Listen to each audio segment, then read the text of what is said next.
आप जानते हैं हुजूर पाक ने किस कैदी को कत्ल करने से मना किया है?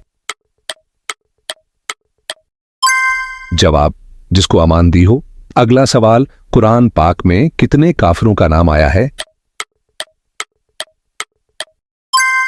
जवाब, 7 का। अगला सवाल, किस रंग की बली शैतान की दोस्त है? जवाब, काले रंग की। अगला सवाल, किस मुसलमान पर जुमा की नमाज जिंदगी भर फर्ज नहीं? जवाब, माजूर पर।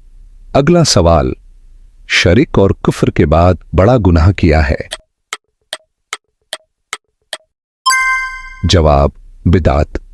अगला सवाल, इस्लाम के किस रुकन को छोड़ देने वाला किफ्र में चला जाता है? इसका जवाब कमेंट में दें।